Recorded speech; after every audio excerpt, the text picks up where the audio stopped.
Well, thank you. Thanks everybody for joining us here. Thanks, John, for inviting me again. I love coming on Disc Jockey News. And here's some social handles and hashtags for everybody. So if you hear something that you love and you want to tweet it or Instagram it, you could also, of course, go to Facebook. You can find me on there, Alan Berg #1. That was not an egotistical thing. I was just too slow. Or Alan Berg Speaker is my business page. And then, of course, hashtag DJNTV and at Disc Jockey News. And thanks all for coming. John invited me to come back on here tonight and asked what do I want to talk about. And I said, well, I would love to talk about the subject of my latest book, which is called Why Don't They Call Me? And this, like most of my topics, comes from conversations that I've had with folks just like you. And one of the biggest frustrations that I've been hearing over the years is, why don't they call me? And it's one of these things where I look at it as just a natural part of business. They don't call you because they don't have to. They don't call you because they don't want to. They don't call you because they're digital natives. And even though I'm a digital immigrant, I've kind of come along willingly with this. So what I'd like to do with you is share the 8 tips for converting inquiries into sales. You notice it says enquiries and not inquiries. We have an international audience. For those in the U.S., when I travel internationally, I've been informed that inquiry with an I is also a criminal investigation. And I don't think we want more of those. So I want you to think about this. By the time you have a conversation with someone, they've eliminated most of your competitors, right? They need what you do, but they've eliminated most of your competitors. Because when we all shop, what we do is we go online and we look around and we read and we watch videos and we read reviews and we ask our friends. And by the time we reach out to a business, we've done all of that research. So we've cut down that big list to a small list. They know at least a little bit about you. They have to because they've done their research before they reach out. Now, at least a little bit. If they were referred to you by a friend and decided to just immediately reach out, which is possible, although I think not likely. I think even if they're referred by a friend, you're still going to check out. They're going to check you out, read some reviews, do a little Google search or something. They must like what they've already seen and heard, or why would they have reached out to you? And they've put you on that short list. And the question is, what is that short list? How many people are on that short list? And depending upon the category, that short list could be 1, it could be 3, it could be 5, but it's probably not many more than that when it gets down to disc jockeys.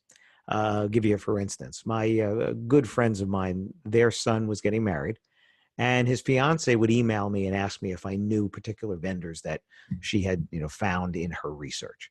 And when it came down to the DJ, she sent me a list of 5, the 3 that the venue recommended, and 2 that she had found on her own.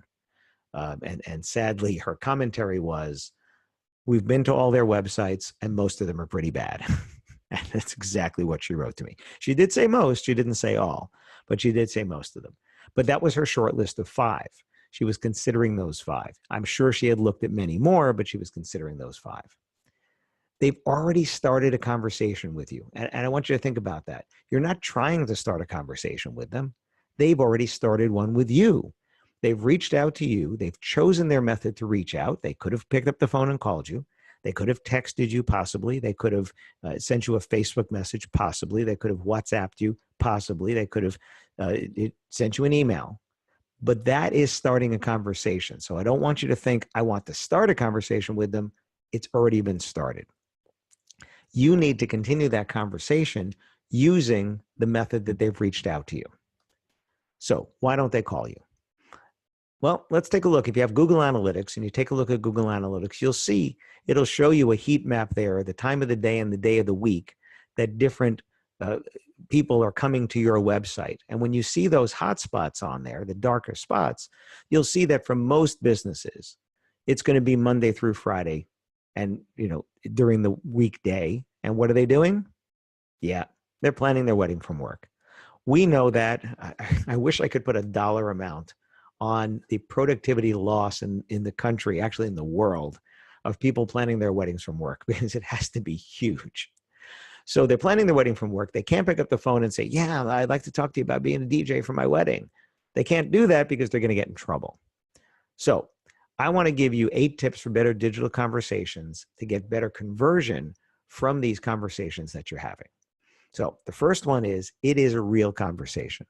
Just because it's through writing, just because it's in email or in text or in live chat or Facebook message or whatever, doesn't change the fact that it's a real conversation.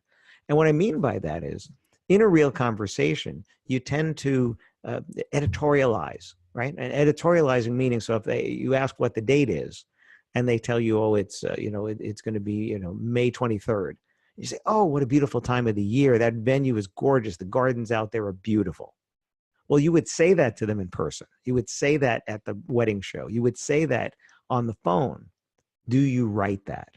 Because that's what changes you from sounding like an automaton to sounding like a person. And people do business with people. They don't do business with companies. They do business with someone who represents that company. Whether you're a single op or a multi-op, they're doing business with you specifically. So make sure you're including all of those editorial things in there. Okay, next. Replying as quickly as you can. Now, what does that mean? It means exactly what it says. You need to reply as quickly as you can, because the first person to respond has the best shot of getting the business. Matter of fact, the Wedding Wire survey had shown that 50% of couples used the first one who replied. So replying as quickly as you can is important. However, there are times when you can't.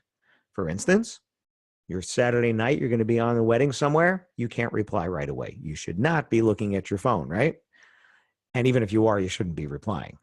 You're having dinner with your family, you shouldn't be replying. You're watching your kids play soccer or do ballet or taekwondo, you shouldn't be replying. So reply as quickly as you can, whatever that means. Just get back to them as soon as you can. 70% of engaged couples include this. They find vendor responsiveness to be one of the most important characteristics to look for while researching professionals. This comes from something called Wed Insights by Wedding Wire. And if you go to wedinsights.com and notice the spelling, WEDINSIGHTS.com. If you go to wedinsights.com, you can get a bunch of these different white papers that they've done. And these white papers will talk about different things like this. So how fast you get back is really going to represent a lot to them. Number 3 is mirroring their tone. And their tone is how formal they are. So are they writing, to whom it may concern, we would like to inquire about engaging your services for our upcoming nuptials. That's a very formal tone. And then you have, hi, OMG, we're so excited about getting married and we need a DJ. That's an entirely different tone. So mirror that tone. And while I'm at it, let's go to number 4, which is mirroring their energy. And mirroring their energy is the excitement level that they're using in their words. What adjectives are they using? What is the language that they're using to talk about their wedding? Is it exciting language, or is it very kind of proper grammar? Whatever it is, you want to match that. You do that in person. You need to do that in your emails, in your texts, etc. When you don't do that, you're creating friction. And 2 phrases that I like to use in my marketing, when I'm checking websites and reviewing them, or when I'm doing sales consulting, is reduce the friction and no dead ends. Reduce the friction means make it as smooth as possible, as seamless as possible, as easy as possible to go from where they are to where you're trying to get them to, which is to make an inquiry. Because your advertising and your websites really have one job: get you the inquiry. For the vast majority of DJs, nobody's going to book you on your website, putting a credit card in without ever speaking to you. They have to have some sort of a conversation, whether it's in writing or whether it's on the phone or FaceTime or whatever, but they have to have a conversation before they're actually going to book you. So mirror that tone and mirror that energy so it'll feel natural instead of adding friction to the conversation. Now, I love contact forms. I have that one in the middle is the short contact form on my website, and it's on every page of my website. The one on the left, that's about the shortest form I've ever seen. It was on a wedding planner site. Name, email are required. Phone was optional. Interesting, they don't even ask the wedding date because that becomes part of the conversation. The one on the right is one that I see all too often. And although I'm seeing it less, which is good, but it could be a DJ intelligence, DJ event planner, gig builders, gig masters, whatever. One of these forms that's just way, way too long. And it's too much information because, first of all, statistically, every field you add, less people will fill it out. That's the first thing. Second of all, you don't need that information to continue the conversation that they've started, or for them to start the conversation, you don't need that much information.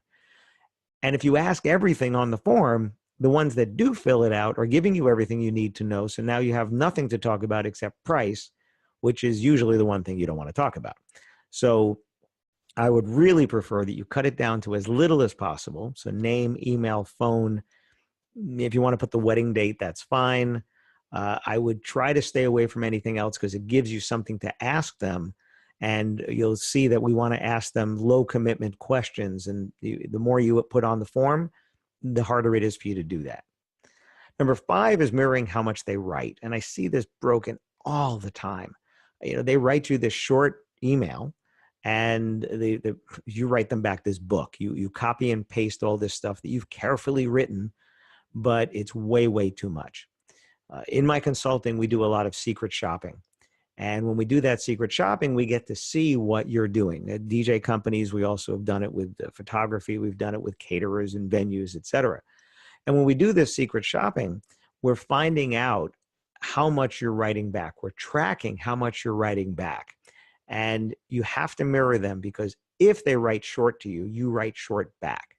If they write long to you, they're giving you permission to write long back. But we've all had this experience where we get an email and we get our phone and we get onto the phone and what do we do is like, okay, scroll, and I'm going to mark that unread and get back to that later, right? You've done it. I've done it. Don't do that, right? Just don't do that. Don't be the one that writes them an email that they're going to want to read later. You want to write the email that they're going to want to read now. So make sure that you write your first reply to fit on one screen of their smartphone. The first reply.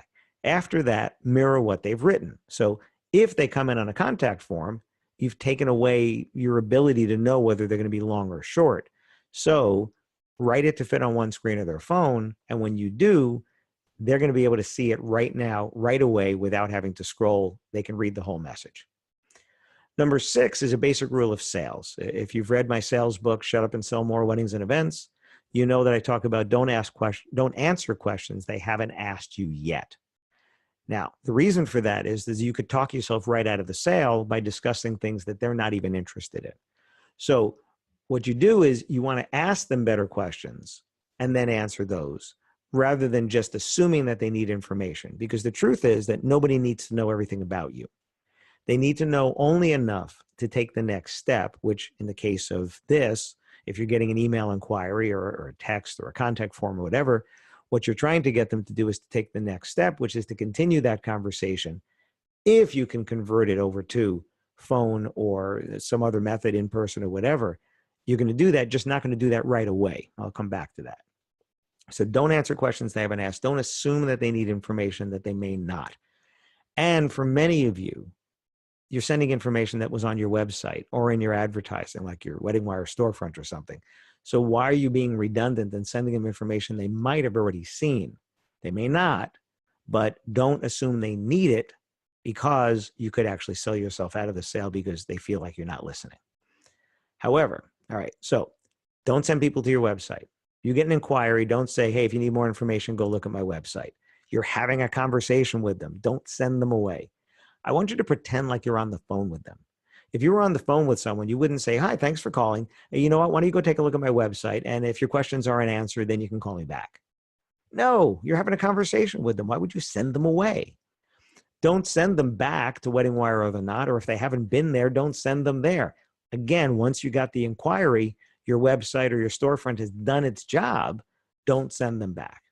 Don't send them to YouTube to watch videos. If you need to show them a video, it should have been on your site. But you shouldn't send them an email reply back, especially your first reply that says, oh, and hey, here's a video. If they want to see a video, they will ask, or it will come up in conversation. Again, always think about this as if you were on the phone. If you're on the phone, you can't say, here, let me show you this video, right? And then don't send them to Facebook, right? Wedding Wire, the Knot, YouTube, Facebook, every other DJ in your market is there. Why would you send them where your competition is when you have the monopoly right now? And same thing for Pinterest and Instagram. Just don't send people anywhere when they make the inquiry. Have a conversation with them. Number 6A is one of the best tips, and I credit this to my friend Alan Katz, who's an officiant out in California. End your emails with one question. I modified it to call it one low commitment question. Alan told me once we were driving along out in California, and he said, I always have my people end an email with a question so it gets people to respond, which is brilliant. It's absolutely simply brilliant. But I changed it to one low commitment question because the question you ask is important because you want them to answer it now. You don't want to ask them a high commitment question like, when's a good time to get on the phone? That's a high commitment question. When's a good time to meet? That's a high commitment question. What's your vision for your wedding? It's a high commitment question because it's too hard to answer quickly. But asking them things like, when would you like to schedule an appointment, right? Are you available to have a call? Those are high commitment, but low commitment. Let me step back here. Remember this. If they wanted to talk on the phone, they would have called you. If they want to schedule a meeting, they would have asked. So low commitment question. Have you already reserved the venue, right? Or this is for a wedding planner. Would you like me to help you find the right one? Have you already reserved your venue? Could just be the question. Or are you looking to have both your ceremony and your reception there? How many guests are you expecting, right? Planners could ask full service planning or just day of. Low commitment questions. Have you already seen me at another wedding or at a corporate event, right? Asking a question like that is low commitment. Number 7, don't send attachments they haven't yet asked for. I would actually prefer to just say don't send attachments. The reason for not sending attachments is many. First of all, I said no dead ends and reduce the friction. You are delaying them replying if you send them an attachment. And there's a couple of reasons for that. One is it's really hard to read on mobile.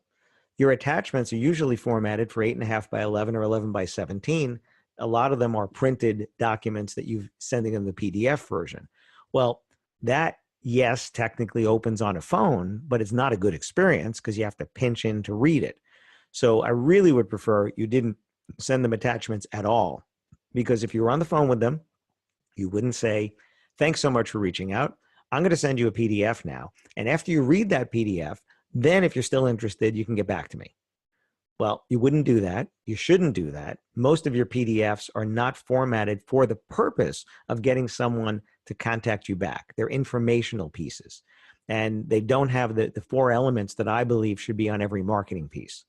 You want to have an aspirational image, right? So this one over here, this is for a venue.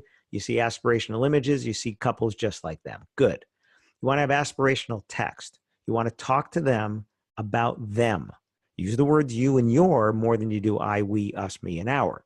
Now, you may or may not have that on there because a lot of them are just like bullet points. The third thing is the social proof. You need reviews and testimonials, but short ones. Nobody wants to read the long ones. Short little soundbite snippets of testimonials should be sprinkled in, yes, on your PDF, because even if you give them that after you've met with them, or after you've had a conversation with them, they're going to show it to someone that wasn't in that conversation. And therefore, you need that piece to work a little bit harder. And then the fourth thing is you need the call to action. So you need to show them in the picture the result of doing business with you. You need to talk to them about the results of doing business with you. You need to have people who have had you work for them already talk about how great it was. And then you need to have a call to action that says, if this is the kind of fun you want to have, if you want your dance floor to be packed like this, if you want your guests to say this is the best wedding they've ever been to, call, text, email, whatever your call to action is, and then include that information. So lots of reasons why you shouldn't include attachments at all. Number 8 is don't stop the conversation if they haven't. Most of your competitors are going to give up after 1 or 2 attempts. Again, I know this from my secret shopping. We've done a lot of this and a lot with DJs. And we find out that most people try once, maybe twice, and then they give up. And that second time is way too long. It's way, way, way, way too late. You have to keep going because they have shown interest. Remember, what's Tinder? They've swiped left, right? Is that the bad one? They've swiped left to get rid of almost every DJ in the market except you and maybe a few others. So why would you give up so easily if they've reached out? And again, are they getting your replies? Did they go to spam? There's so many different reasons why they didn't get back to you yet. Did the boss walk in the room and they can't reply now? Did you write them a really long email? Did you not ask a question at the end? Did you put an attachment? So many reasons why they may not be getting to you now. Bonus tip, be careful what you write. Anything you say can and will be held against you and shared online. I asked my friends over at Wedding Wire if they could share with me something that somebody wrote to a customer that ended up in a bad review. And they told me about this a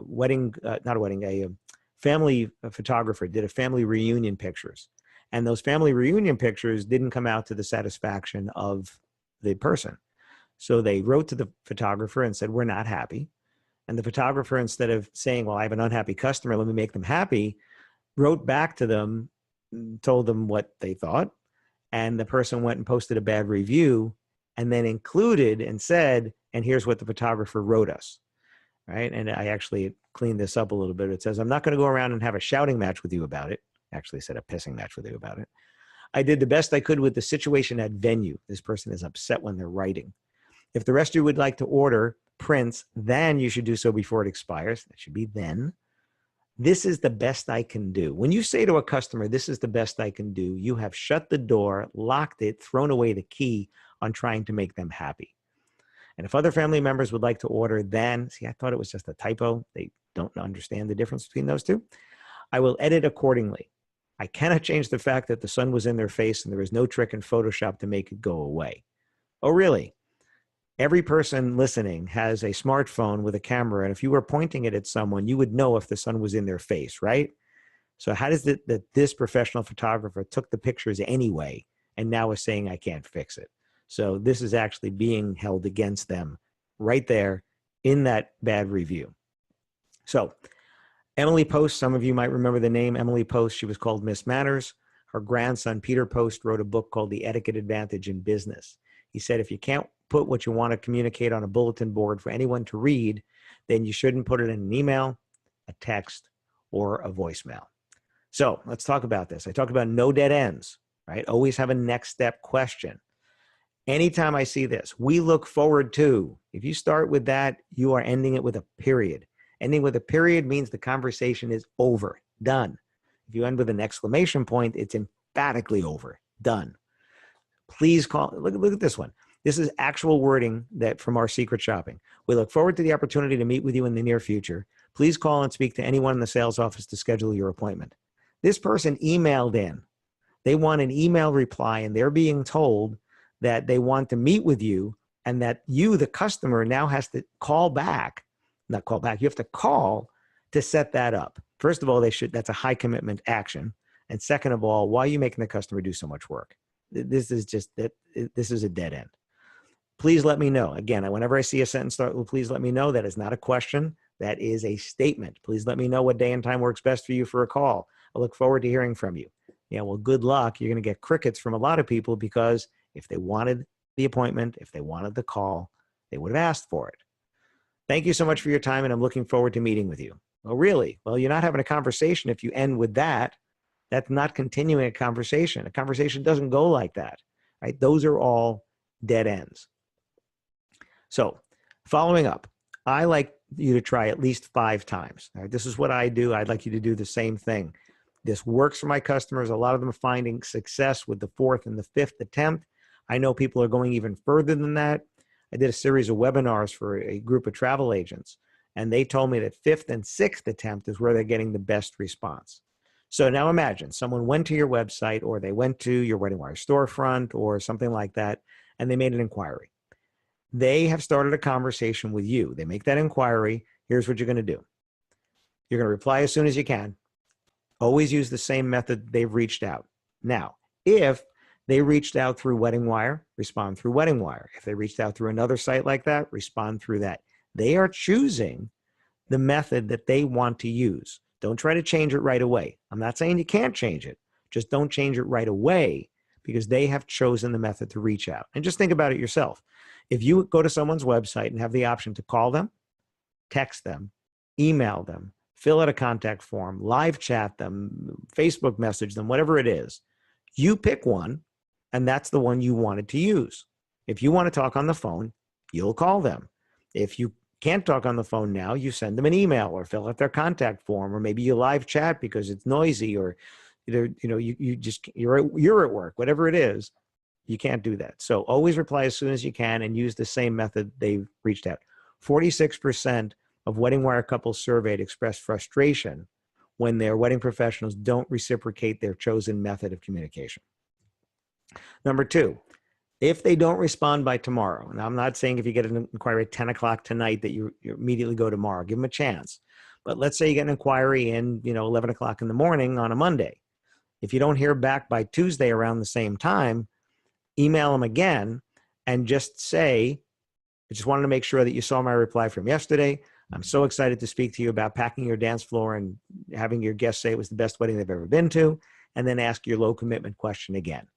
Have you already chosen your venue? Were you having both the ceremony and the reception there? How many guests are you expecting to attend, right? Something like that. Let's say you still don't hear back. Now you got to be wondering, are they getting your replies, right? There's spam filters out there that work not in the way we always want them to work. I don't use Gmail for work, but I do have a Gmail address. And what happens, what happens is sometimes people don't get my emails. Matter of fact, my accountant doesn't get my emails, and I am in his contacts. And I've had it with me. I got an inquiry from the British Virgin Islands Tourism Board about speaking. Yes, please, right? Who doesn't want to go there? I responded right away, nothing. Next day, responded again, nothing. I waited a few days, maybe like 2 days, and I said, you know what, maybe they're not getting my replies. So then you try something different. Call them, text them. In my case, since I don't use Gmail for work, I then went to my Gmail address and I sent through Gmail a reply to the British Virgin Islands Tourism Board. And I said, just wanted to make sure that you saw my replies, just in case they went to spam. I'm trying a different email address. And then I had the same message I had before. They immediately replied and said, thank you so much. We didn't get your other replies.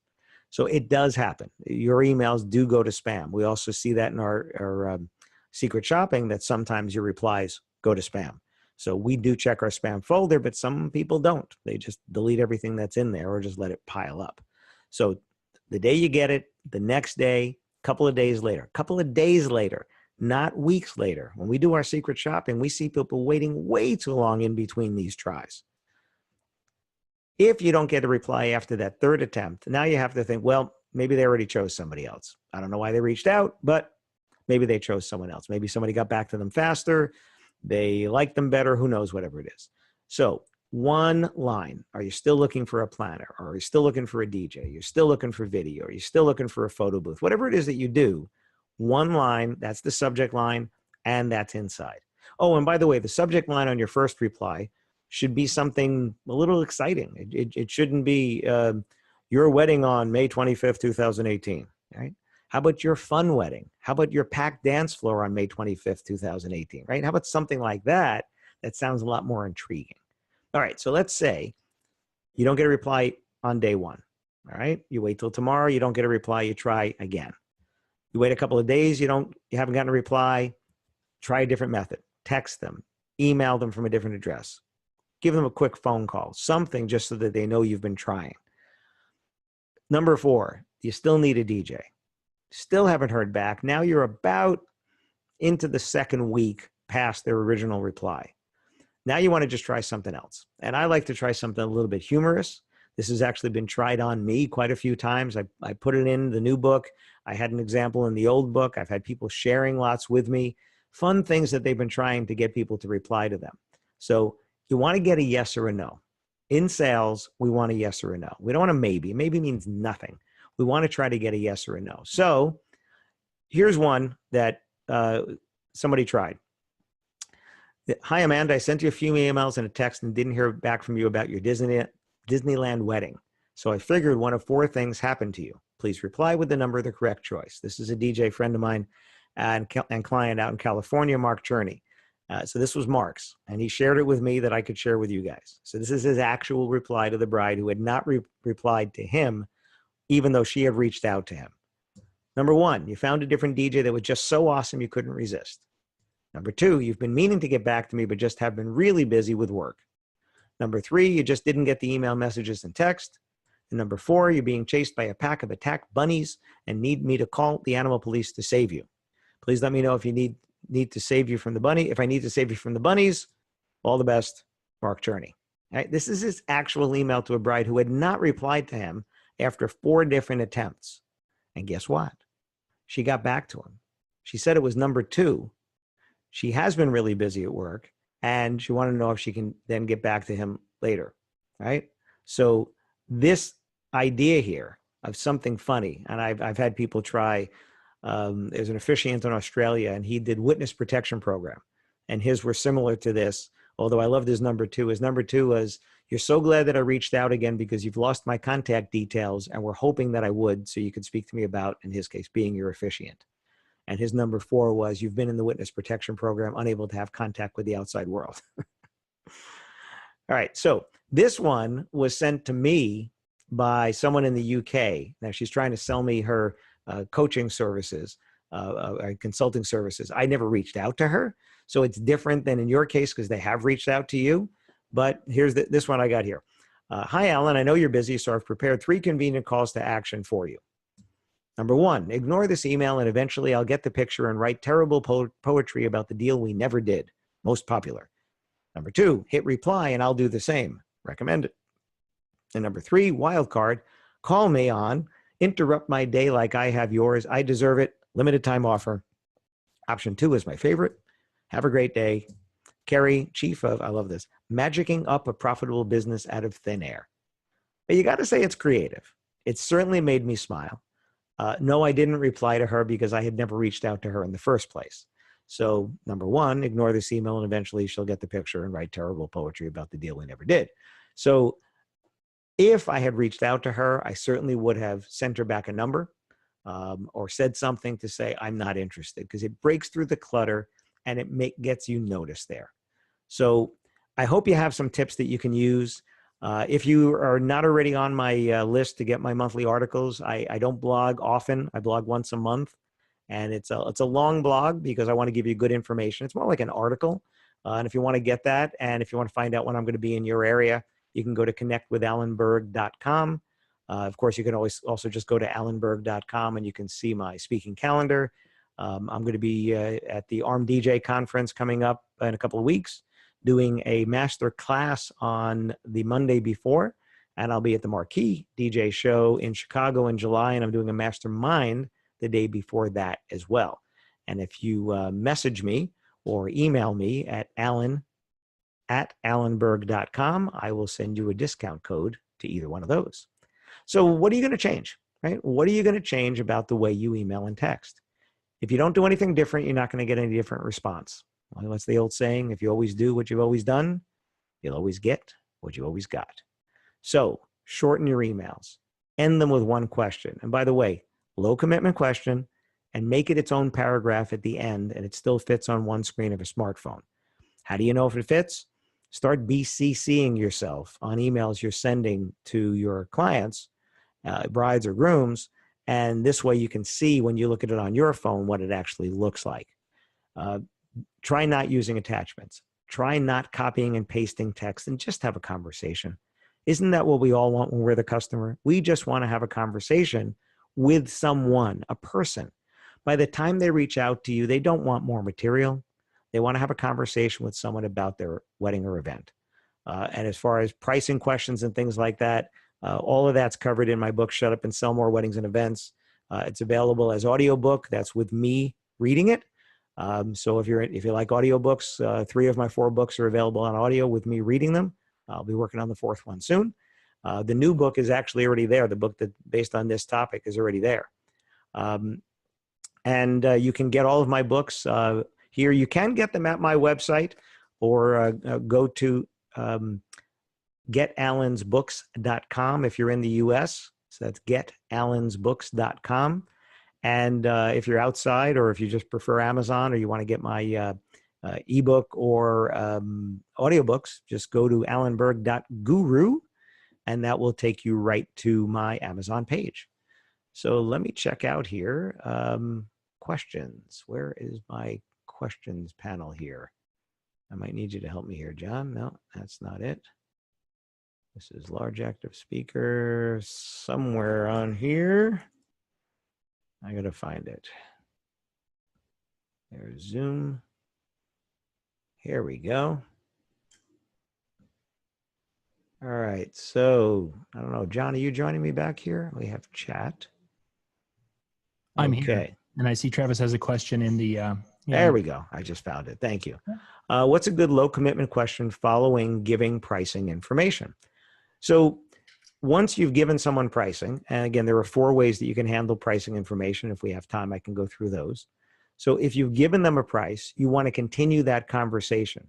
So depending upon what you have or haven't asked them before, Travis, is where you'd go into something else. You could simply ask the question, here's the pricing. Does that work with your budget? That could be the question. But if you have another question to ask, that'll continue it forward. Here's pricing information for you.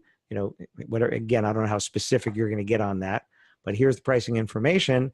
Were you also looking for a photo booth? Were you also looking for fun towards the end of the night to change it to a dance club effect with dance floor lighting, or something else that just continues that conversation? Or you could just say, here's pricing information. When do you guys think that you'll be ready to make a decision? So something like that is what I would say there. And then Kyle has here, would love your input on creating a dialogue around pricing. All right, well, here we go. Get your pencils and thumbs ready for this one. There's 4 ways that you can handle pricing. The first way you can handle pricing is you could tell people. Sometimes it's that easy. You could say, this is how much it is. I would prefer you don't do that, but there are times when, they're just straightforward, here's the price. That also could come into effect after you've already booked them and they say, okay, well, how much is the monogram? Or how much is the photo booth going to be? Or something like that. There's a price. Whenever you give someone a price, if it's a fixed price like that, you should try to tell them why, not just what. In other words, why to get it from you, and ask for the sale. For instance, if they say, well, how much is the photo booth? And you say, oh, the photo booth for your event is going to be, $9.95. Would you like me to reserve that for you? That would be the question. At that point, ask for the sale. By the way, do that in person too. Do that on the phone. Don't just do that in email. If you give someone a price, if it's a fixed price, it's like a yes or no type thing. You give them a price and then you ask for the sale. The second is you could choose not to tell them. Unfortunately, 88% of couples surveyed are looking for price before they reach out to you. So if you don't give them price, you're going to lose people. Some people are skipping your website altogether because there's no pricing information and they're looking for it on somebody else's. So there are ways to put price on the website. I'll talk about that. Again, one would be to tell them. One would be not to tell them. If you're choosing not to tell them why you didn't tell them, and then tell them how easy it is to get a price. The way that I like to do that is to give them the benefit of not having a price yet. Now, some of you are wondering, I'm not telling them how much, how is that their benefit? You're going to say something like this. So, Kyle, thanks so much for asking. I would love to give you a price, but of course I need to know a lot more about your wedding or event in order to give you an exact price. And I want to make sure that I don't leave out anything that's important to you, nor charge you for anything you don't want or need. So let me just ask you a few quick questions, and then I'll be sure to give you a price that's right for your event. So let me run through that again. I'm telling them that I'm not telling them why, because I want to make sure that I don't leave out anything that's important to them, and I don't want to charge them for things they don't want or need. Both of those statements are true, by the way, right? So telling them that is going to get them to say, oh, okay, well, that makes sense. Yeah, let's make sure we don't leave out anything that's important. Okay. The third possibility is a starting price, which is my least favorite way to do pricing, unless there's not a big range in your prices. So if you have one photo booth and, the possibility is whatever, 2 hours, 3 hours, 4 hours, whatever, and you say it goes from, I don't know, $695 to $895. Well, that's not a big range. You could just say it starts at $695 and that's probably fine. But for most of you, your range of services, it's pretty big. Pretty big. So I prefer you don't do that, because the first number people hear is the number they expect to pay, and you're selling from the bottom up, and I don't want you to sell from the bottom up. I want you to sell from the top down. Your fourth way to handle pricing is a price range, which is my favorite way to handle price, because you're not telling them how much they're going to pay, but you are giving them the range of possibility. And I'll give you an example. There's a client of mine out in California, He says on his website that our wedding DJ prices go from $1,400 to $2,200, with our most popular package starting at $1,650. So he didn't tell you how much you're going to pay, but he did give you the range from 14 to 22, and most popular starts at $1,650, which means you're going, well, okay, well, somewhere in that 14 to 22 range, more likely than not, it's going to be around $1,650. By doing that, he's going to eliminate people who are nowhere near that range, right? If they're looking to spend $500, they shouldn't be reaching out. Now, don't bury this on your site. If you're going to do it where they can see it, because the transparency is going to endear you to them better than the people that don't put price at all. So he has that on the site. He also, on the same site, he talks about video, and he says that goes from, I think it's like $1,800 to $5,500, with his most popular package starting at $3,500. So this is the way you put pricing without actually, having to get nailed down to a specific number. So again, you could tell them that is a specific number. You could choose not to tell them, but tell them why. You could do starting price if there isn't a big range. I prefer you don't, unless you like selling from the bottom up. Or you could do price range, which is my favorite way to do it. So I hope that that helps you out there. So Kyle, somebody emails and says, gee, I'm getting married on such and such a date, and could you give me some idea of pricing information? You email back and say, Kyle, thanks so much for reaching out. I would love to pack your dance floor and have your guests say it was the best wedding they've ever been to. I need to know more about you to give you an exact price, but I can tell you that our weddings typically range from, I'll use my client's example, from $1,400 to $2,200, with our most popular package starting at $1,650. Were you looking to have both your ceremony and reception at your venue? And if they didn't tell you the venue, you could say, have you already reserved your venue? And if so, which one is it? Right? That's how you would do that. So I hope that helps you there. Anybody else have any questions you want to type in there? Or John, you have something for me? I think you've got it. I think we can wrap things up. And wait, one more here. Did you ask for the sale on that email reply? It depends. It seems a little soon if somebody first inquires and say, here's the pricing, and I gave you a range. It's hard. You really can't ask for the sale unless you gave them a price, Kyle. So if they said, how much is a photo booth I needed for 3 hours on such and such a date, you go back and say, the photo booth is $995 or whatever the number is. Would you like me to reserve that for you? That's fine. But when you give someone a range, you can't really ask for the sale. All right, cool. You got that. Excellent. All right.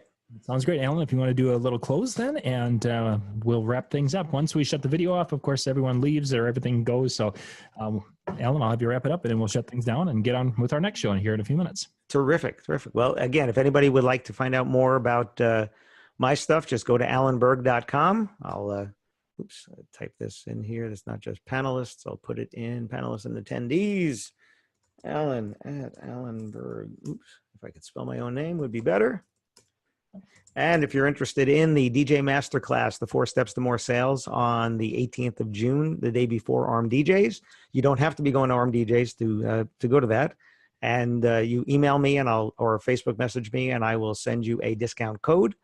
And if you are going to the Marquee DJ show, or if you want to just come out to the mastermind that I'm doing the day before, again, email me and I will send you a discount for that as well. You can go to connectwithalanberg.com and get my books and things at alanberg.guru. John, thank you so much. It's always fun being on with you. Yep. Thank you much, Alan.